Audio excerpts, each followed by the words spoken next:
By nature of the design, there will be computer access to every kid every day. And not only that, but a commitment to actually using it, much like we do now, to help kids move beyond just consuming entertainment. It's all very easy to hand someone a computer, an iPhone or iTouch, and figure out how to entertain yourself with it. But how are you using it to create things? And we didn't really go into a great highlight of what all those things are going to be, simply because, more importantly, there are tools to help reinforce these thinking skills. They're just a tool to actually help kids collaborate, to create, present, and those things. So at this point, there are a lot of things we did not answer, and probably a lot of questions out there, and so we've allotted a lot of time to take questions from the audience, and they'll benefit everybody. If it's a question that's just specific to you only, we can wait till afterwards, but feel free to begin asking questions.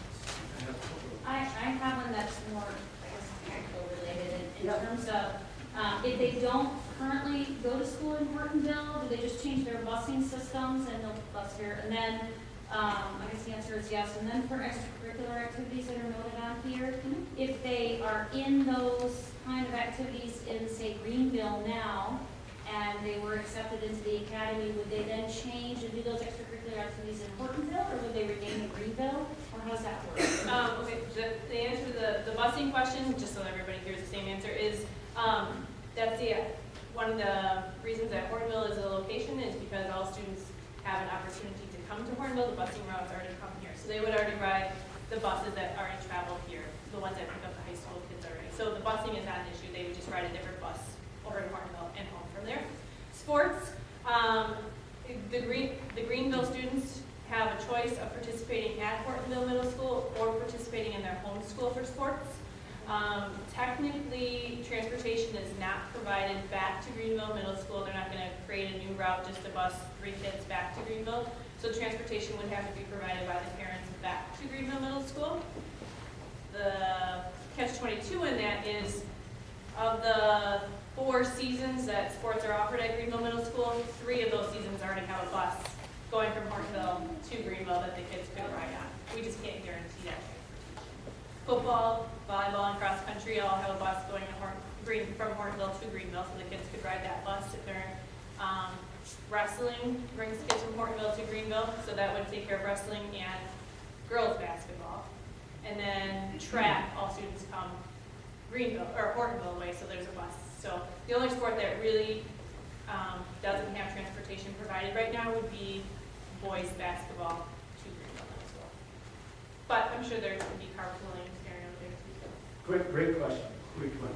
A couple of things. One is that the Foxwoods Academy is a separate entity, or I heard that you said the grant, you got the grant, I understand that. That was my first question. The second one is, when the students complete the middle school, when they go to high school, do they have, are they going to be kind of geared toward the tech ed education type? Okay, both great questions. I was in a conference last week about project-based learning, so I wouldn't know what's. Oh, okay, yeah. So to the first question, why would you start a charter school in Hortonville? There's 2 reasons to start charter schools in Wisconsin. Wisconsin's DPI and the federal government has 2 reasons for starting charter schools. One is if districts have failing schools, and they encourage charter school models. That is not Hortonville. We have stellar teachers in the charter, out of the charter. We have exceptional schooling options here now. So then why would you? And the second reason is that they encourage these smaller groups and fund them with professional development money to try new things that school districts normally can't try due to the bell schedule, due to funding, due to interest. And so the goal of Foxwoods Academy is to provide all of you another quality choice in addition to the quality education you're getting, with a focus here. Who pays for it? Who pays for it? So the grant pays for above and beyond. The district, we're still district teachers, so we're a district school. All of your district? Yes, we're a district school. In certain cities, the schools are not district schools, they're kind of on their own. We are actually part of Hortonville schools. We're another middle school. And John is serving as administrator. We work with the staff that way. We receive the same payment as teachers, all those things. above and beyond, we receive the professional development money for 3 years that is to support these. And then, you said, how are they going to transition to the high school? Yes, when they go to high school, what career path they're going to. Yeah, I think What education. the project-based model, who's the ideal student? Is it the kid over here that likes to tear things apart and reassemble them only, doesn't like to write, or, that's not necessarily just it.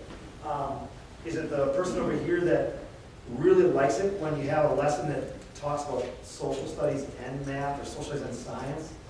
That be, someone there. If it's someone that really likes to go deeper about learning about something and have some more choice in that, it would be ideal for that person as well. Are there kids that are going to struggle with this? Yeah. Yes. Are there parents that might struggle? Yes. The aspects of this program are good for all kids, but it might not be the best for all kids. Does that make sense? Yes, my main concern was when they go to high school, are they going to have enough knowledge background Okay, yeah. to carry on with the math and science, Yeah.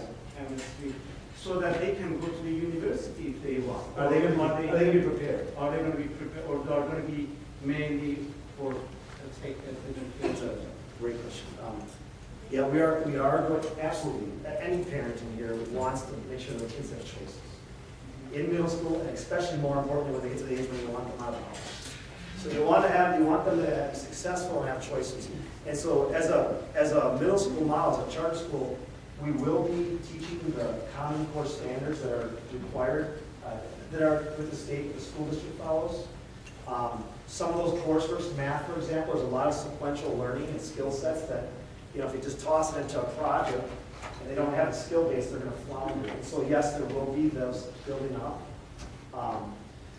Maybe the best way to say it, instead of the project being the final activity for a lot of quality learning right now, it's going to be the vehicle throughout the learning process. So, for example, let's say that we're going to learn about the environment. And we're going to learn, 6th grade currently does water studies, 7th grade does botany, 8th grade does environmental sciences. So instead of learning each of those by themselves, we'll learn the general principles, and then they'll apply their knowledge of water to a project right then and there. So those skills are still there. It would be fair to students to not. Is that? The lessons and the content that the other middle schools are teaching will also be required to address that same content, so that the students will experience a lot of the same ideas and concepts that their peers would in the other middle schools.